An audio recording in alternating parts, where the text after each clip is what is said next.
come up with a premise on how many would comply, and we've actually exceeded that. But we have to keep doing it. You know, people tend to think, well, this is a natural trajectory of the disease. There is no natural trajectory. The trajectory is the trajectory that we create by our actions. The natural trajectory would see that line continue to go up. It would continue to go up and up and up until you develop herd immunity, where you would see many, many more infections. So we did that. We are doing that. And that's why we have to stay the course. I said to someone this morning, you tell me how we behave today, and I will tell you the infection rate 2 days from today or 3 days from today. What we do today will determine the infection rate 2 or 3 days from now. So what we're doing is working, stay with it, even though it is a grind and even though it is difficult, we have to stay with it. We have to stay with it operationally on our hospital system, where we're coordinating statewide in what we call the surge and flex system. We have 50% additional capacity on our hospital system. We're sharing equipment all across the system. We have to continue helping people who are struggling every day. Food assistance is a real issue for people. We're going to add $200 million to provide more than 700,000 low-income households more funding for food, basic food. Continue to help our medical workers, who are the frontline soldiers in this battle and who've done a phenomenal job. I know I say it all the time, but every day they're out there doing truly the Lord's work. We're going to provide additional housing. I want to thank all the companies that have come forward to be part of this effort. Airbnb is contributing funding to provide housing for our healthcare workers. 1199 SEIU is working with Airbnb, and they're providing their members with additional benefits. We have hotels that are coming forward and offering free hotel rooms, so we thank them all very much. Last night, as a signal of our thanks to the workers who are out there every day, we lit up our landmarks in the New York City area and in Niagara Falls blue in their honor, and that's a nice symbolic tribute. What's even better is to take action that shows our gratitude. Saying it is nice, doing it is even better. And after 9/11, Congress created a victims' compensation fund. I've been working with our congressional delegation. We think the federal government should set up a heroes' compensation fund to compensate our health care and other frontline workers for what they did here. Saying thanks is nice. Actually providing assistance is even better. The big question is going to turn to, when do we reopen, especially in places like New York, where we're going to see the numbers now starting to change. The natural trajectory, the human movement is going to be, okay, now let's reopen. I need to get out of my house. I've been cooped up, cabin fever. I need funds. I have to work. And that's going to be the next question, next issue that we have to deal with. What I say on that question, again, none of us have been here before, so let's learn from what has happened so far, and let's learn from what we have been seeing over these past few months, so it informs what we're doing going forward. First of all, the key to reopening is going to be testing. I've said that from day one. It's not going to be a light switch where you flip this economy like you flip a light switch. It's not going to be everybody goes back next Thursday. It's not going to happen that way. It's going to be a gradual, phased process, and it's going to be reliant on testing. Testing of antibodies, testing for diagnostic results, and testing on a scale that we have not done before. Now, New York State has been very aggressive on testing, and our state lab has been very aggressive on testing. Our state lab is now developing an antibody test, which is a fast and not invasive test. Right now, the State Department of Health can do 300 tests a day. By next Friday, they'll be able to do 1,000 tests, 2,000 tests the following week. That's great. Sounds like a lot, but 2,000 tests are still a drop in the bucket. And I'm proud of how New York has advanced on testing. You look at how quickly New York State has moved on testing and how many tests we have done. We've done a higher percentage of tests in New York State than other countries have done. And New York State far exceeds what this nation as a whole is doing on testing. Even with our high capacity and high performance on testing, it's still not enough.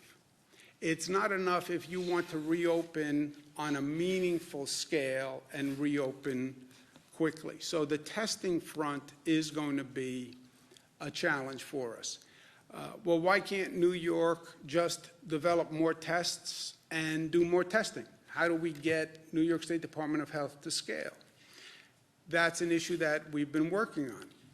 It's harder than it sounds. You need certain reagents so you can do the testing. You need certain materials so you can do the testing. And it's very hard to get these reagents, right? You're in a situation where countries all across the globe are trying to do the same thing. Federal government has something called the Defense Production Act, DPA, they call it, which I've been saying from day one is a very powerful tool for the federal government to use when they need to secure a product in the defense of this nation. This is in the defense of this nation. The federal government has used it effectively. They've used it in this situation more as a point of leverage than anything else, basically saying to a company, you know, we need you to do this. We do have the Defense Production Act that we could use, but we need an unprecedented mobilization where government can produce these tests in the millions. New York State Department of Health is doing several thousand. We have 9 million people we want to get back to work. You need more than several thousand tests per week if this is going to happen anytime soon. Private sector companies on their own, I don't believe, will be able to come to scale. We're working with the private sector companies. They have the tests, but they don't have the capacity to come to scale. You're going to need government intervention to make that happen. And the federal government is in the best position to do that. New York State offers to be a full partner with the federal government. We do have the largest number of cases in New York. New York is an economic engine. I can't do it as a state. If I had a Defense Production Act in the state, I would use it. I would use it. I don't have that tool. The federal government does. Any way we can partner with the federal government to get these tests up to scale as quickly as possible, we are all in. I like to operate as a coalition with New Jersey and Connecticut because we are the tri-state area. I've spoken to Governor Murphy of New Jersey. I've spoken to Governor Lamont of Connecticut. They would join in a testing coalition. So I asked the federal government if you are willing to step in and use the federal powers. New York State, New Jersey, and Connecticut would partner with the federal government, and let's get the testing up to scale quickly so we can start to build that bridge to reopening the economy. Second, on reopening, you need a federal stimulus bill. You need a federal stimulus bill. They've passed a couple already, but you need a fair federal stimulus bill that is not a political pork barrel bill, right? You know where the cases are. You know where the need is. I understand the political dynamics of the U.S. Senate, but this is not a time to be passing bills that really are to make sure your home state gets enough funding. That's not what this is about. This is about helping the country come back and focusing on the need. When I say the bills were unfair to New York, the past bills, it's not because I'm just advocating for New York. Look at the need. Look at where the cases are. Look at where the damage has been done. The federal government is trying to address that damage. You know where it's been done. Look at the chart on where the cases exist. Look at the number of deaths, the number of cases, the number of hospitalizations, and help those places come back and come back quickly. That's what the stimulus bill is supposed to be doing. Also, let's make sure we're learning from what we just went through and are going through, okay? Because there are lessons that I think we all should be aware of over the past few months. And before you take a step forward, let's make sure we know what we're stepping into. A question that I've had from day one, and when you look back at this, where were the horns that should have been triggered back in December and January? Where were the warning signs? Who was supposed to blow the whistle? The president has asked this question, and I think he's right. The president's answer is the World Health Organization should have been blowing the whistle. I don't know enough to know if that's right or wrong, but I know the question is right. And sometimes the question is more important than the answer. How did this happen? I mean, I still want to know how this happened, because the warning signs were there. And if you don't know the answer, then how do you know it's not going to happen again? Right? Fool me once. January, you go back and look at the headlines in January, and you see questions, and you see warnings. Now, they were all over the map, but we saw what was happening in Asia. We saw what was starting to happen in Europe. Where were the international experts saying, well, if this is happening there, this is what we should expect to happen in the United States, or prepare to happen in the United States?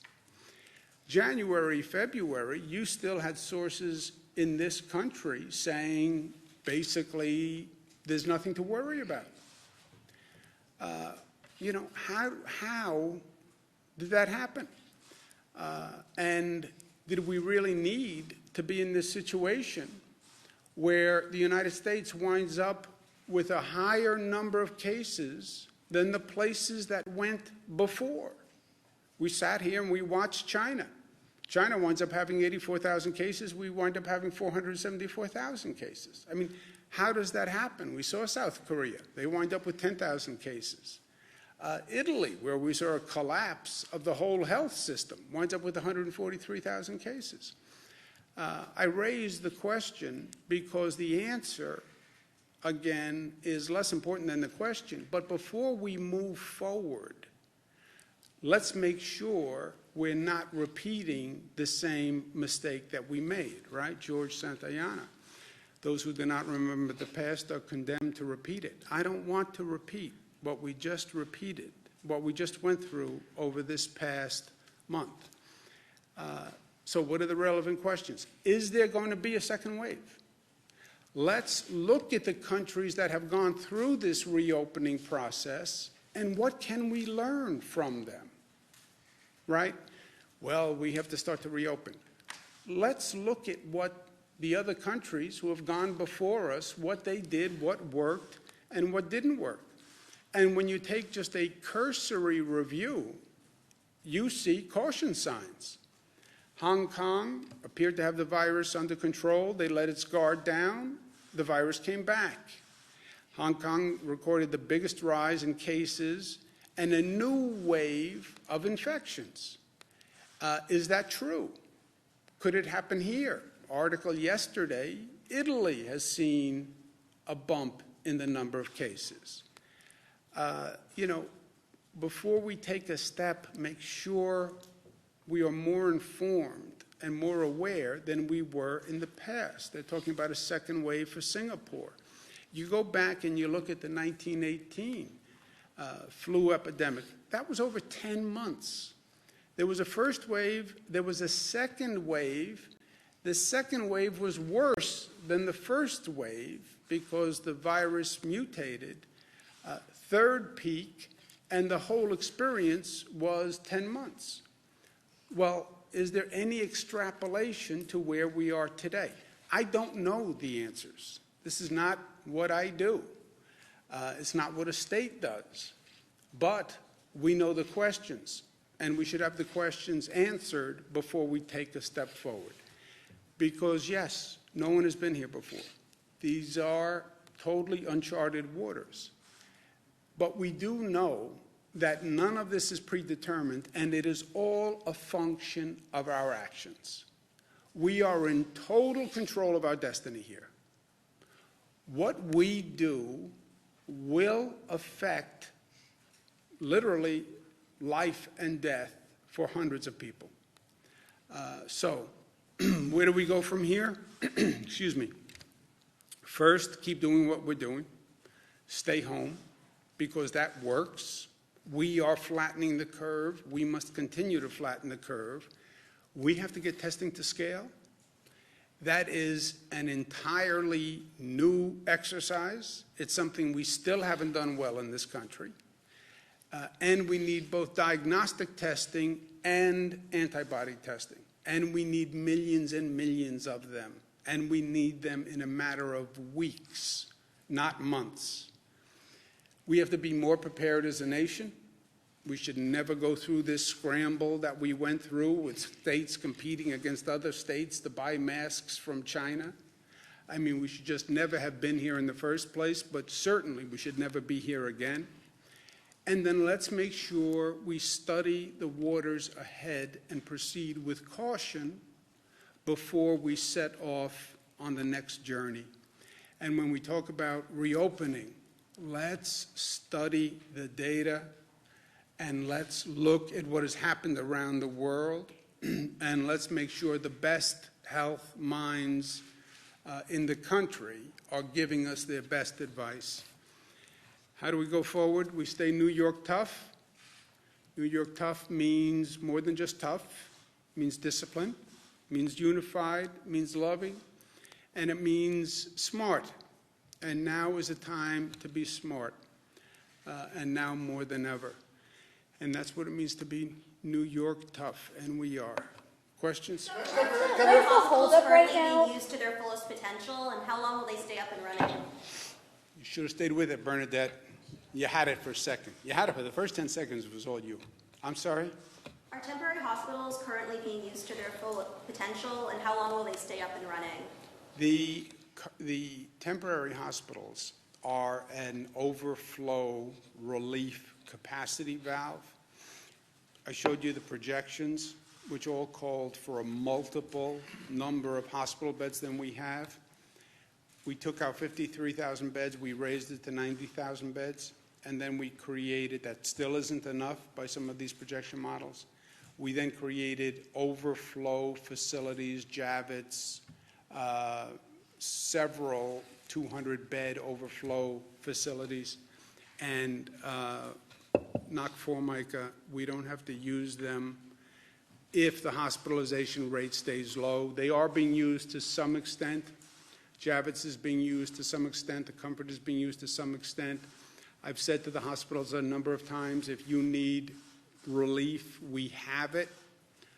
But if the hospitalization rate stays the same, we have up to a 90,000 bed capacity in our system, fully taxed, up to the brim. But that's an overflow capacity that I hope we don't use if we keep this curve down. Bernadette? The second wave? You can answer it. It's fine. What was this? Do you want them around for a second wave? I don't want the second wave. I don't want a second wave. I don't want a third wave. I don't want a 1.5 wave. I want this to be it. What data are you looking at indicating, one, a second wave, but two, regarding testing, what is the holdup? What's the logjam right now? And what exactly do you want from the feds? What happens on the testing is basically we rely on private sector companies to do these tests. So private sector companies would have to develop a test. They would have to acquire the reagents to compile that test, whatever physical equipment they need, a finger, a swab, etc., and then package them, and they'd have to have millions. And they'd have to have millions quickly. And then we'd have to figure out how to actually take those tests once you had millions of products. We've been working with labs. We've been working with suppliers. That is much easier said than done. We haven't found a private sector company that can come up to scale that quickly. They can't get the reagents. They're not equipped. We said a few days ago, we asked private sector companies to come forward that we would invest with them to develop capacity and scale. But I don't believe it happens without a significant partnership with government, where government comes in and says, I'm going to fund this, we're going to do it up to scale, we're going to form a coalition, we're going to form a consortium, we're going to put together the New York State Department of Health with the Connecticut and New Jersey Departments of Health. We're going to acquire the reagents from other countries. I don't even know that you can get all the supplies in this country. So it's not an art form per se. We have the test. There are private companies that have the test. The art form is coming up to scale that quickly. It's the mobilization, the creation of the operation that can make millions and millions of tests, right? You could use 10 million tests in New York tomorrow. Just on the going back to work. By the way, I would love to see people before they go into a nursing home in the new normal. Before you start visiting people in a nursing home, you take a rapid test at the front door, and you get the results in 20 minutes before you walk in to visit someone. Healthcare workers, test them all. But that's millions of tests. Now, again, how do you make private sector companies do this? You don't, if you're a governor. If you're the president, you have something called the Defense Production Act that can fund and mandate actions by private sector companies. And again, this is, the private sector company would get paid, God bless them, let them make a profit at it, but we need a tremendous, mind-boggling increase in volume quickly. And I don't believe just waiting for the private sector companies to come up to scale, you're going to see it in the time frame that you need to get it done. How many? You're saying millions and millions, but how many? Well, we have 19 million people in the state of New York. You'd want to start by testing everyone, right? You'd want to test people who would be going back to work, test people going into nursing homes, test healthcare workers. But, yeah, I mean, in New York, 30 million tests you could use. As many as you can make, you can use. That's just New York. That's without New Jersey. That's without Connecticut. That's just the tri-state area. Then you have California. I mean, just think of the numbers. Doctor, do you want to speak to what goes into making these tests? I think, as the governor mentioned, there are a lot of different reagents. There are chemicals to actually prepare the test. You need to, even running the test is equipment that is specific for this. It's a little different, some of the antibody tests, than the diagnostic tests. The diagnostic tests are the ones with the swabs. We have some of the equipment there, but that also, as the governor said, needs to be scaled up. Governor, considering how far off the bed projections have been, do you worry about your credibility in warning people about what might be coming? Or does that affect your credibility? Because I relied on experts who were making a projection? No, I think my credibility would be affected if I didn't ask experts for their opinion and then do everything I can to meet those numbers that they produced. Look, you can't go to better people than Columbia University and Cornell Weill and IMHB and McKinsey. And again, you're asking them to model something that has never been modeled before. But that's all you can do in any situation, Jesse, is you ask the best minds for what you should be prepared for, and then you do everything you can to meet those numbers. The way you lose credibility is either you're in denial about what you're looking at, or you don't act fast enough, or you don't achieve the goal. That's how you lose credibility in this situation. It is about, and I said from day one, my job is to prepare for the worst, hope for the best. Those experts give you those numbers. Look, we could never even meet the Columbia number, 170-something thousand. That was out of the ballpark of possibility. We did meet some of the more moderate scenarios, but that is my job. Ask the experts. It's not what you hope, what you think, what you dream. What do the experts say? And then mobilize, operationalize to meet that. And we did that. On your rhetorical question of who should have warned us, isn't that the federal government's job? Shouldn't they have warned us in December and January? Look, it is, you can argue, make different arguments, I think, and I don't want to get into pointing fingers in the middle of a game, right? Let's not get into the blame game. We're still in the midst of this. We're learning. These are all uncharted waters. Who should have known what, when? Who should have said what, when? You know, the critics will do that after the fact. But there will be different theories. The president's point is the World Health Organization should have been more aggressive. This is not my field. I don't know. But I'm sure there'll be a fulsome conversation where a lot of people will have a lot of theories about who should have spoken up first, and some people will point to government, and some people will point to international health organizations, and some people will point to the scientific community, and some people will say they were saying it, but they were never covered by journalists. So I'm sure everybody will have a theory on who should have done what when, and some people will say, you know, should have been more attentive to the Bible. There'll be a lot of theories. Nick? Compensation fund, how would that work exactly? And will that also cover people like transit workers, janitors, grocery store Who clerks? wants to take that, Melissa or Rob, on the compensation front? Yeah, so the way it worked, similar to what they did for 9/11, it'd be all workers who were impacted by the pandemic. So it would include all essential workers. They're required to show up, they're required to work. So it would include first responders, but it would also include the essential workers that were working. Yes, the federal government is how it was done last time. It would be a similar thing, but all of those workers put themselves at risk. Presumably there would be a presumption that it was related to those activities. Excuse me 1 second. I just wanted, because I gave Jesse only half an answer. What the statisticians will say is they were right. They said we could flatten the curve if we took certain actions and if people complied with those actions. They will say that's why the curve is flatter. Your rejoinder would have to be, as a provocative journalist, well, how do you know it would have hit your projection? And they'll say, I believe it would have.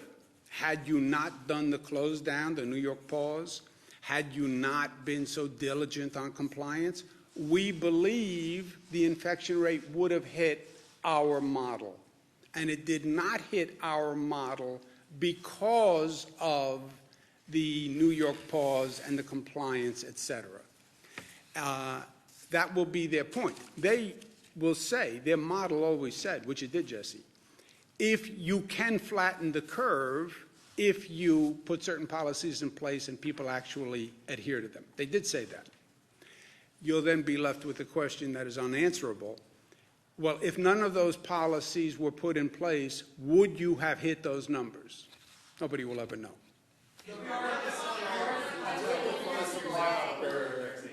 Governor, what's the status of the PPE and ventilators? Is the state still trying to acquire more of that? We're okay right now. We're okay. So we're not trying to get more PPE? Well, PPE you need every day. We have a stockpile where we are now relatively comfortable. Remember what we're saying to these hospitals. They're all uncomfortable. If you ask any hospital, do you have enough PPE, they will say no. It's like asking a budget director, does he have enough revenue? They will never say yes. And these hospitals are accustomed to having 1 month or 2 month stockpile. They're now looking at several days of stockpile. So they are all uncomfortable. But we only have several days for any hospital, and we do have several days for every hospital, and we do have a supply that's coming in. So compared to how we have been operating on this new dire circumstances, we are relatively comfortable with ventilators and PPE if, big I, big F, if the hospitalization rate stays down, which will only happen if we continue to do what we need to do. Can I just, sorry, just one Excuse me second. one If second. I could just make one caveat, Josefa. There are certain hospitals that we get anecdotal reports on that are continuing to operate under the crisis conservation guidelines on PPE, where they ask people to wear PPE for days at a time versus what the ordinary protocol is. And as we're hearing those reports, we are reaching out to the hospitals and making sure they have the supply that they need so that they don't have to operate that way. Excuse me one second. Just Melissa's point is well taken. Every day we have a call with all the hospitals, and every day they tell us if they need something that day. And whatever they need that day, we get them. So we do it on a daily basis right now. Golf courses, the decision to close golf courses yesterday, what was the rationale for that? And could people still walk on the golf courses? Can they take out a few clubs? I mean, what's the... What are the full requirements on golf courses? Joe Spector wants to know, being he's a golfer. Who knows the full? Can you walk on a course with clubs if you don't hit a ball? It's a good question. It's highly. We're going to have to litigate it. Joe wants to know, can he walk the course with clubs if he's not hitting balls? There's no golfing. It's an extension of, there's no basketball, there's no tennis, there's no any of these things. We're encouraging people to stay home to the extent that people are getting out and doing exercise. We don't want there to be a situation where there's caddies, where there's group activity. If you're golfing, there's not just two people golfing, there's someone running the golf course, and it's counter to the other messages that we're sending. So yes, ESD made the decision to close golf courses. I would argue, if I were you, I would say I'm hiking the golf course. You could say I'm hiking the golf course, because hiking is allowed. So I would say I'm hiking the golf course. That'll stymie them, Joe. Yeah, Nick? We heard a lot about, there's way more bodies being buried at Hart Island than there have been in the past. What do you know about Hart Island? Do you know if any COVID-19 positive people have been buried there? I know Hart Island. I know nothing about Hart Island and burial of COVID people. Is that something you would be briefed on, or you would find out about? I'm normally not briefed on Hart Island, but I can inquire for you and we'll get back to you. Melissa, about the unemployment piece. Let's do someone who hasn't asked a question. How is the antibody test administered that you're working on right now? Sure. So right now, it's a blood test, just like any other blood test, but we're working on a way to do a finger stick or a heel stick, very much like we do newborn screening tests, and use that blood spot as a test.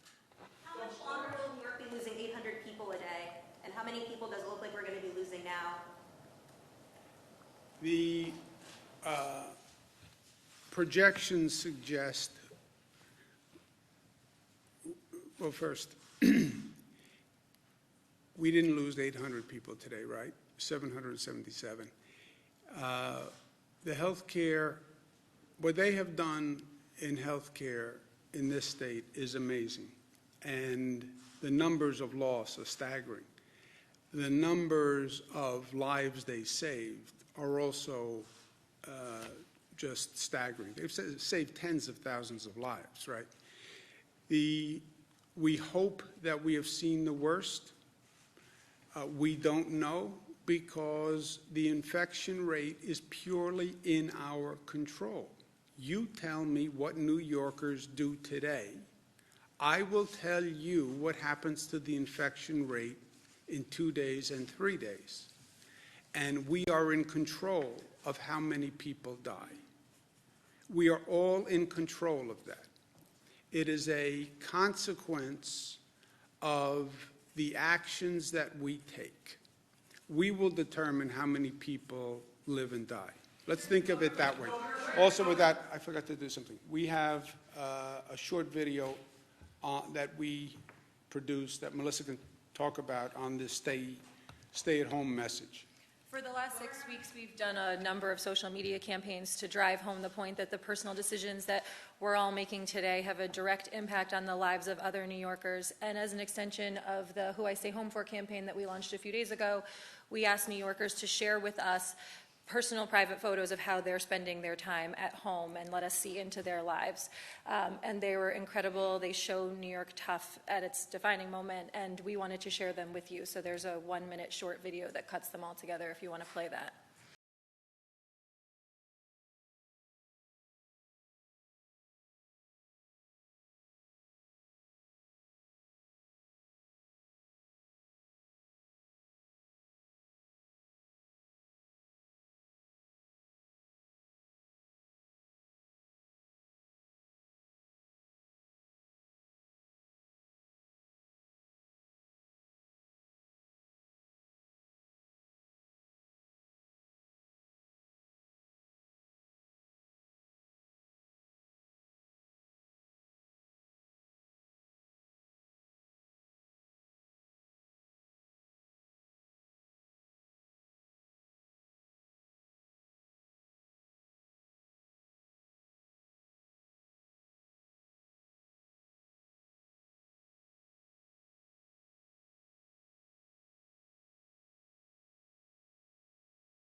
How New Yorkers would respond and didn't know whether or not New Yorkers would comply.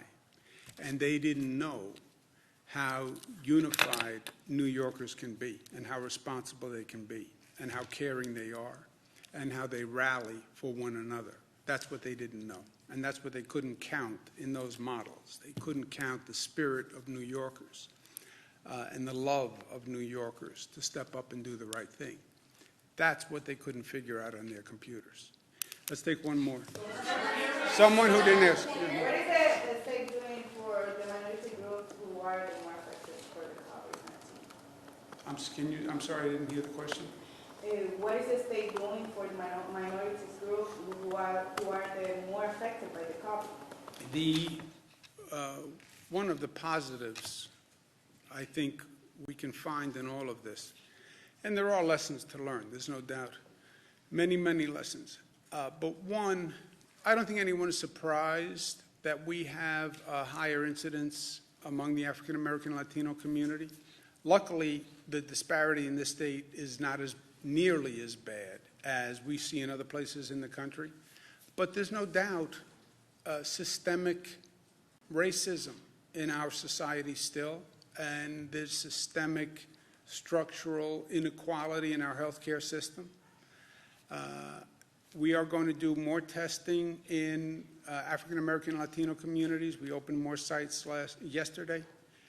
We want to find out more information than we've ever found out before. We have the State University of New York at Albany that's going to be working with the Department of Health and Northwell to find out why.